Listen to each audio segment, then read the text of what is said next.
ये बात बिल्कुल सही है कि देश में किसानों का दर्द कोई सुनने को तैयार नहीं। किसान अपनी मांगे मनवाने के लिए बार बार दिल्ली कूच करते हैं, लेकिन देश की मुखिया को मंत्रिमंडल संग देश को राह दिखाने वाली फिल्में देखने से फुर्सत नहीं। नमस्कार, मैं पिंटू सक्सेना। आज इस वीडियो में किसानों के दिल्ली कूच और उनको लेकर होने वाली राजनीति के बारे में विस्तार से चर्चा करें। वैसे हर बार किसान पंजाब और हरियाणा की तरफ से दिल्ली कूच करते हैं, लेकिन इस बार बॉर्डर उल्टा देखने को मिला।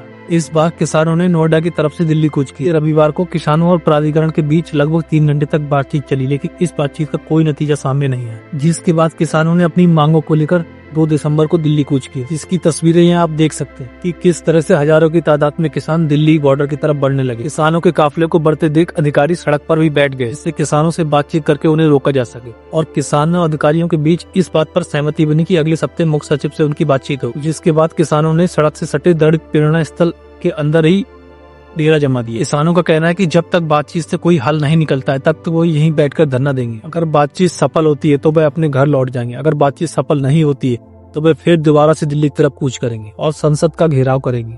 इस सहमति के बाद नोएडा एक्सप्रेसवे पर दोबारा से ट्रैफिक चालू कर दिया गया। बावजूद इसके किसानों को प्रेरणा स्थल से हटाने की कोशिश की जा रही है। पुलिस प्रशासन की तरफ से कई किसानों को गिरफ्तार भी किया गया है। आइए अब जानते हैं कि इन किसानों की आखिर मांगे क्या है, इसको लेकर ये दिल्ली कूच कर रहे हैं। दरअसल गौतम बुद्ध नगर के इन किसानों की मांग है कि पूरे प्रदेश की तरह ही गौतम बुद्ध नगर को भी 4 गुना सर्किल रेट के हिसाब से मुआवजा दिया, यानी जो वर्तमान में सर्किल रेट चल रहा है उसका 4 गुना मुआवजा दिया जाए। अगर सरकार किसी प्रोजेक्ट को प्रदेश में लागू करती है तो इसके लिए जमीन अधिग्रहण करने के लिए किसानों को उनकी जमीन का 4 गुना मुआवजा देना पड़ता। लेकिन गौतम बुद्ध नगर किसानों के साथ ऐसा नहीं हुआ। गौतम बुद्ध नगर के ये किसान गोरखपुर की तरह ही यहाँ पर भी 4 गुना सर्किल रेट के मुआवजे देने की बात कर रहे हैं। गोरखपुर और नोएडा के किसानों के बीच होने वाले इस भेदभाव के कारण ही किसानों को दिल्ली की तरफ कूच करने के लिए मजबूर होना पड़ा, जिसका परिणाम 2 दिसंबर को हम सबके सामने आया। वहीं किसानों की अगली मांग है कि सर्किल रेट को पिछले 10 सालों से नहीं बढ़ाया गया है, इसे बढ़ाया जाना चाहिए। किसानों की बात अपनी जगह बिल्कुल सही है। देश में महंगाई बढ़ सकती, नेताओं की सैलरी और सुविधाएं बढ़ सकती, तो फिर सर्किल रेट क्यों नहीं बढ़ सकता। वहीं किसान विकास भूखंड का 10% दिए जाने की मांग कर रहे हैं। इसी के साथ ही किसानों की अन्य कुछ मांगे भी हैं, जिन्हें सरकार द्वारा अभी तक कोई आश्वासन पूरा करने का नहीं दिया गया। प्रेरणा स्थल से किसानों को पुलिस द्वारा हिरासत में लिए जाने के बाद किसान नेता राकेश टिकैत ने नोएडा आने की बात कही। वह किसानों पर हो रहे अत्याचार के खिलाफ आवाज उठाएंगे। किसानों की जमीन के अधिकार और मुआवजे का मुद्दा अब राष्ट्रीय स्तर पर चर्चा का विषय बन चुका है। इसके साथ ही हरियाणा और पंजाब के किसान शंभू बॉर्डर की तरफ से दिल्ली कूच की तैयारी कर रही है। तो रही किसानों के आंदोलन की बात। अब किसानों से जुड़ा एक और आंकड़ा सामने आ, इसमें बताया जा रहा है कि किसानों पे कर्ज लगातार बढ़ता जा रहा है। पिछले 5 सालों में पूरे देश के किसानों पर 14 लाख करोड़ का कर्ज था, जो अब बढ़कर 25 लाख करोड़ पर पहुंच गया। असल ये आंकड़ा 2023 और 24 का। अब आप इस बात का अंदाजा खुद ही लगा सकते हैं कि जिस देश का किसान भारी भरकम कर्ज के तले दबा हो, वह अपनी तरक्की कैसे कर सकते। यही कारण रहता है कि किसान लोन चुका न पाने के कारण आत्महत्या तक कर ले। महाराष्ट्र चुनाव से पहले हमें ये आंकड़ा भी देखने को मिल चुका। सरकार की सम्मान निधि भी किसानों के लिए कम पड़ रही है।